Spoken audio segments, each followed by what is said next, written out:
fácil se Jesus tivesse deixado esses catálogos, sabe? Mas o fato é que ele não deixou.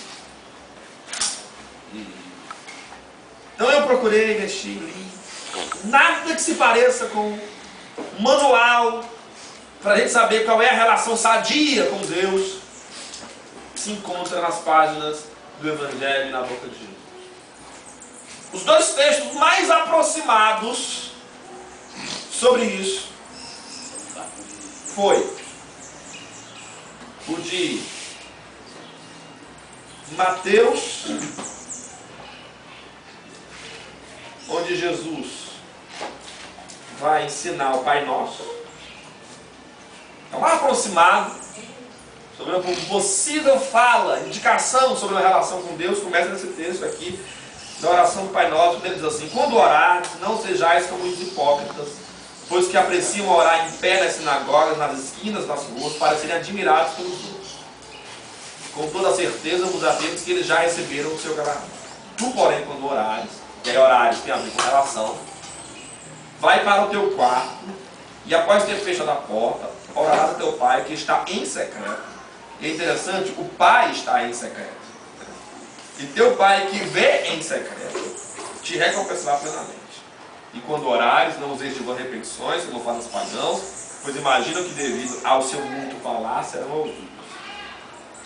Certo? Pai, essas orações repetitivas existiam mesmo na época? Os judeus só oram assim. Né? Repetitivo, né? Ou seja, os judeus só. Mas na verdade Jesus está falando aqui de oração repetida dos judeus. Como ele fala, os pagãos fazem assim. Ele está falando da oração do pagão. A oração do pagão era a oração que a gente poderia chamar de uma oração histérica.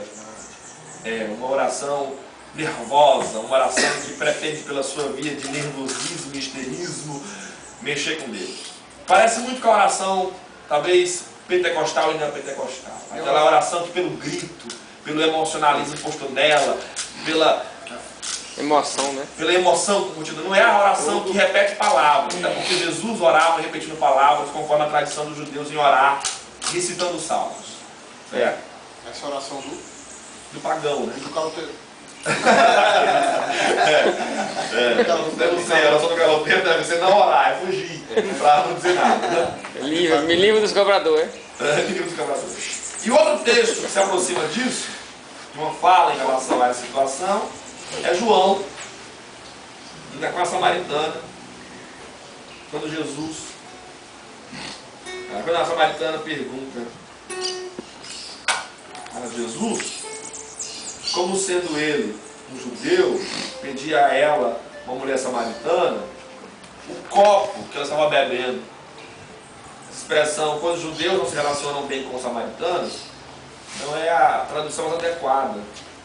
Na verdade, um judeu não utiliza os mesmos talheres, copos ou qualquer utensílios que um samaritano tiver utilizado. Utilizou uma vez, aquele utensílio nunca mais será utilizado por um judeu.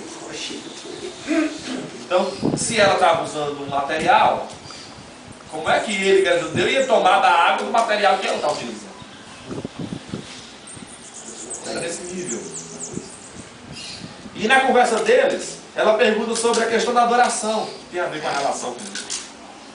Que ela diz que, olha, vocês judeus dizem, e aqui é uma coisa interessante, assim, primeiro ela reconhece que ele é um profeta, no 19, ele diz assim, nossos pais adoravam sobre este monte, mas vós, judeus, dizeis que em Jerusalém é o lugar onde se deve adorar. Declarou Jesus a ela, mulher, podes crer, está próxima a hora quando nem neste monte, nem em Jerusalém adorareis o Pai. Vós adorais, olha só que interessante, vós adorais o que não conheceis.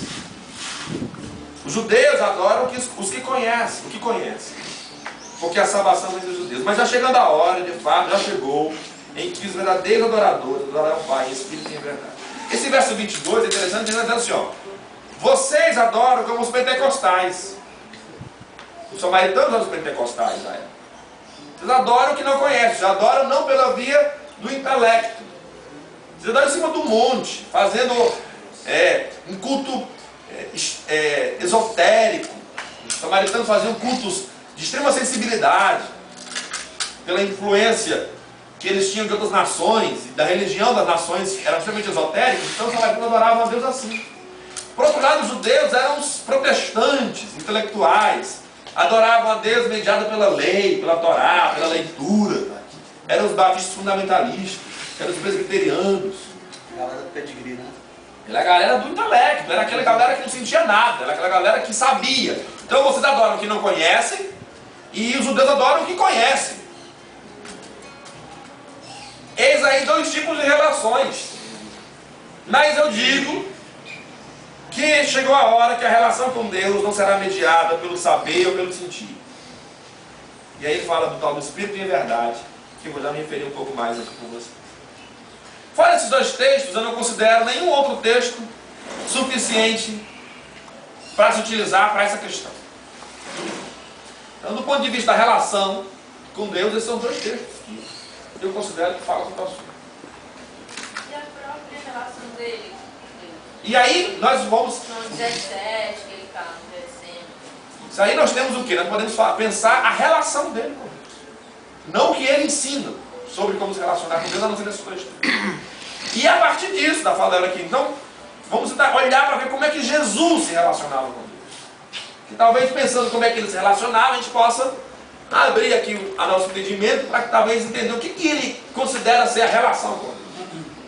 E aí o que eu percebi quando eu olho para a relação de Jesus com Deus? Primeiro, ele era um judeu. E para eu entender a relação de Jesus com Deus, eu preciso entender como é que os judeus se relacionavam com Deus. O judeu se relacionava com Deus da seguinte maneira: mediado pela compreensão concreta messiânica, que envolvia a cidade de Jerusalém, que envolvia o templo de Jerusalém, que envolvia a lei dos judeus, e a concepção deles como povo eleito, né? Essa conexão era a mediação do que o judeu entendia ser a relação com Deus. Para um judeu, Deus e ele, judeu e Deus, se relacionavam mediados primeiro à cidade, pois Deus constituiu Jerusalém como a sua cidade. Então, a primeira compreensão do judeu é que se nós temos que se relacionar com Deus, temos que se relacionar no lugar onde Ele está. E a cidade onde Deus habita é Jerusalém, a cidade santa. Deus não está em outro lugar a não ser nesta cidade. Então o judeu, quando queria se relacionar com Deus, de fato, o que ele fazia? Aquilo que hoje os muçulmanos fazem muito, eles vão a Jerusalém. Porque só existe relação real com Deus no lugar onde Ele está. Então eles vão à cidade, assim como os muçulmanos, na mesma sintonia aí de relação com Deus mediada pelo lugar, vão a Meca. Nesta cidade, Deus habita em especial num templo. Então, dentro desta cidade, eles circulam em torno do templo, onde a glória de Deus está. Portanto, não basta ir à cidade para fazer turismo. Tem que ir à cidade para, de fato, no templo, poder oferecer sacrifícios, que é um lugar autorizado na cidade de Deus, pela qual você pode estabelecer uma relação com Deus. E supostamente por Deus, né? E por Deus, né? Quem estabelece a cidade, o templo é Ele. É Ele que estabelece essa lei de que a relação é assim, na cabeça do judeu. Então o templo é este lugar onde ele executa o caminho pelo qual a relação se estabelece. E quem dá os ditames de o que ele tem que fazer neste templo é a lei. Então a lei é que define quais são os critérios que eu tenho que cumprir para, neste templo que está nesta cidade, eu possa me relacionar com Deus. Fazendo de mim, este que possui esta lei, e que portanto a executa no templo que está no lugar santo, um povo especial, um povo eleito. Sendo assim, este Deus que habita nesta cidade, que mora neste templo e pela qual é mediado por esta lei, só se relaciona com um povo. O povo que é desta cidade, deste templo, regido por esta lei. Esta é a compreensão de relação que o judeu tem com Deus.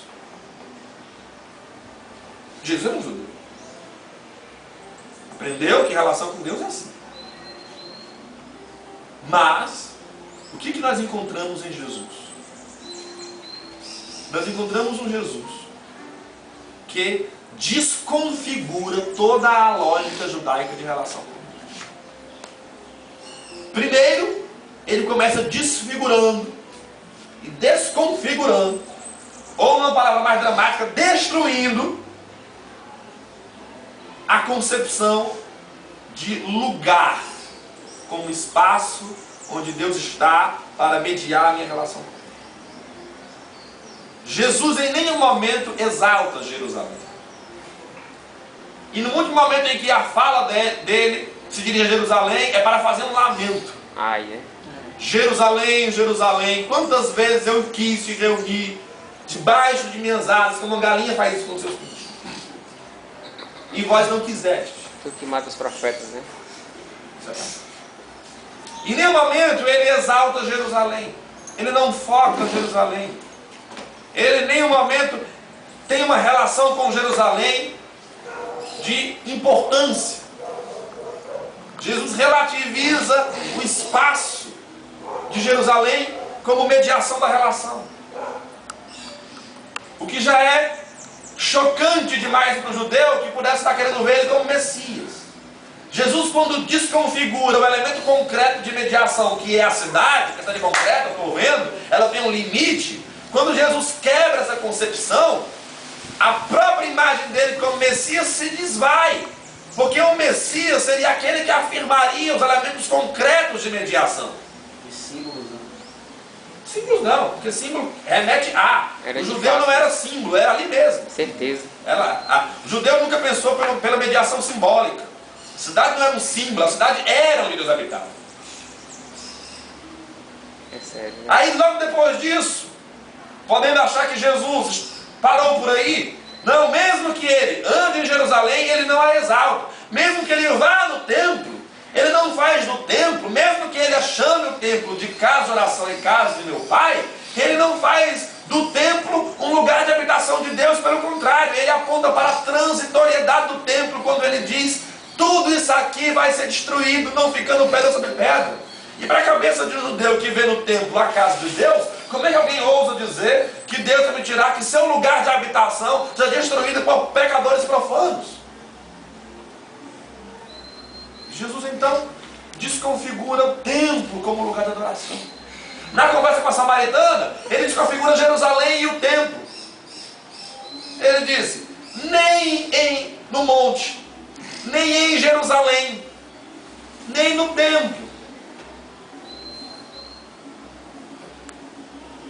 Ele desconfigura completamente essa relação de mediação da relação. Para continuar, porque o cara não foi até aí, ele de fato Tinha que foi mexer na contra lei, né? todos os elementos de mediação judaica. Não foi só com um, com todos.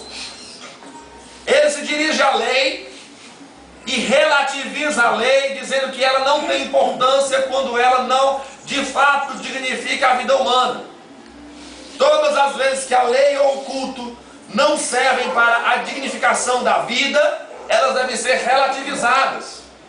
E aí a lei que servia para determinar o que de fato era concreto na minha relação com Deus, agora fica relativizada. E uma vez relativizada, eu não sei mais se é ou não é daquele jeito.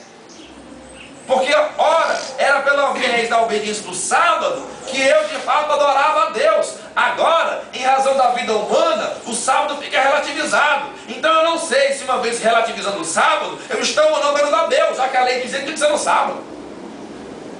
Jesus então tira a lei como fundamento dessa relação. O tempo todo. O tempo todo ele faz isso. A mulher apedrejada, né? A mulher A lei mandava apedrejar.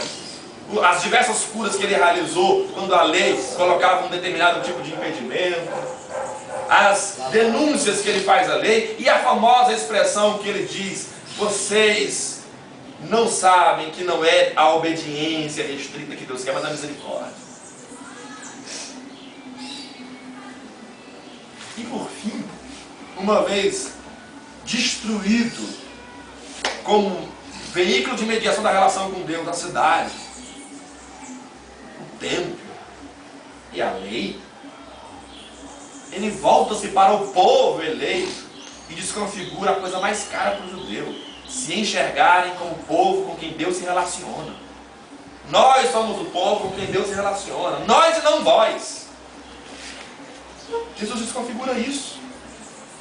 Pois agora as três características do povo eleito foram relativizadas. E aí Jesus olha para o povo eleito e diz: abandonem esse vosso orgulho de serem filhos de Abraão, pois até de pedras Deus faz filhos de Abraão. Pedras. Filhos de Abraão são as pedras nas quais vocês pisam, têm o mesmo valor de vocês, que são os filhos. E digo mais, vocês que são filhos de Abraão, Isaac e Jacó, terão que conviver na mesa com aqueles que virão do Oriente e do Ocidente. E Jesus desbanca toda a concepção de eleição. Não existem eleitos na mensagem de Cristo. E aí? Agora, pensando aqui, como é que pode um judeu pensar dessa maneira? Só pode ser de Deus, não é? Alguma... Porque Calma, desse jeito. não, porque para ser judeu, ser ensinado dessa maneira como é. E depois desfazer tudo que com a categoria que ele desfez, né? E com a autoridade, porque tinha autoridade. O cara fala, chama isso de jardim da infância da espiritualidade, né? Não sei. Só pode ser uma Isso, não, né? isso o quê? A lei, né? A lei, A relação da igreja à lei.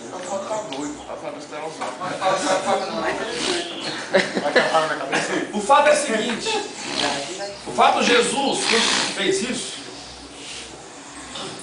tudo bem, acaba destruiu todos os veículos de mediação da relação com Deus.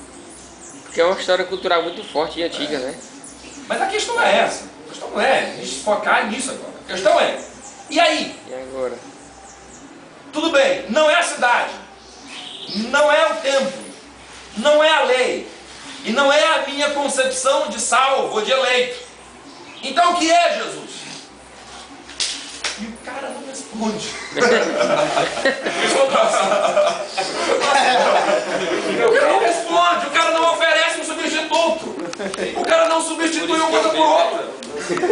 A única coisa que ele diz é que não existem coisas, espaços, lugares ou pessoas que possam servir de identificação da relação com Deus. Tudo aquilo que se pretender ser um veículo de mediação, ou mesmo ser aquilo que faz você ter uma relação com Deus, na verdade, não o é, sendo o contrário disso. Pois não existem identificações em coisas, pessoas, lugares que possam garantir que a partir deles você tenha uma relação com Deus. Jesus então não fala nada sobre isso.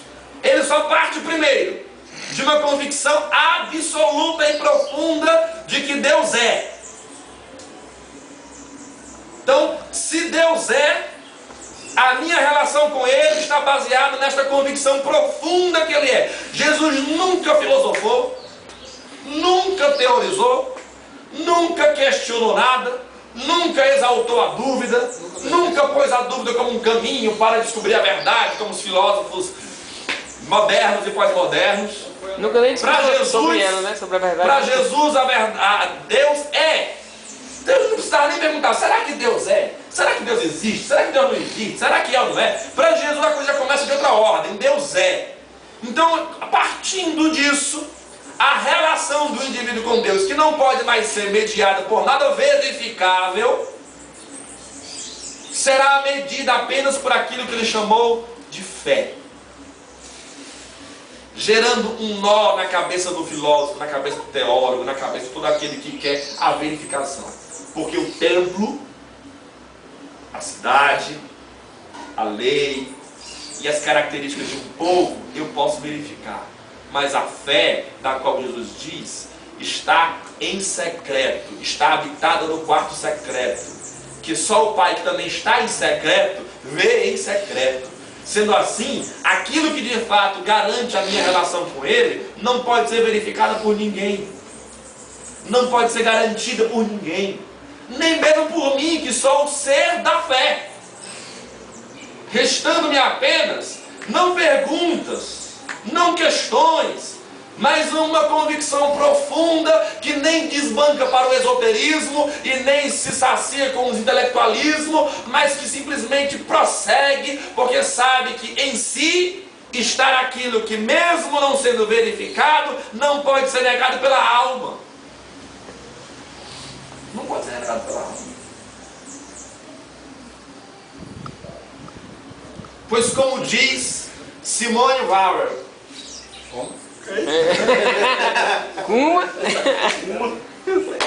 você pode até negar a existência do pão, mas jamais poderá negar a fome do pão. Simone. Sim. Ou seja, o fato é, Deus nos habita nesta fome.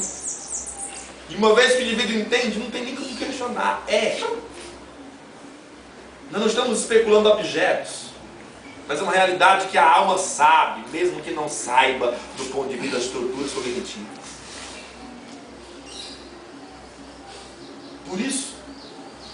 Por isso que é quando em espírito e em verdade ele... Por isso, em espírito e em verdade, aqui é a resposta que ele dá, tem a ver com este lugar secreto do quarto da oração. Os dois textos se completam.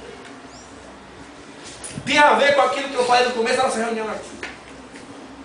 Tem a ver com a verdade de você mesmo. Com a integridade de você mesmo. Você ser íntegro.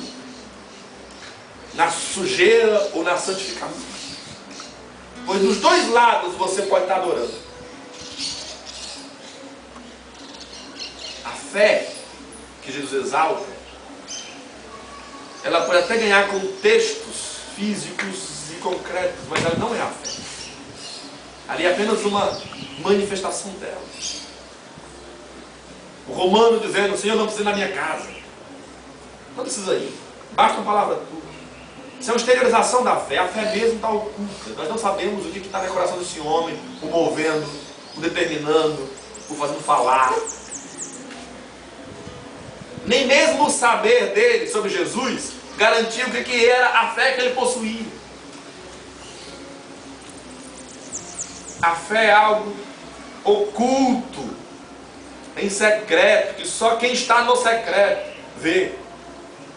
Não é o nosso caso, porque nós não estamos no secreto, nós estamos na existência, na claridade da existência. Aquele que está oculto para nós, que é Deus, que nós não vemos, não sabemos, é o único que vê todas as coisas que habitam os espaços secretos.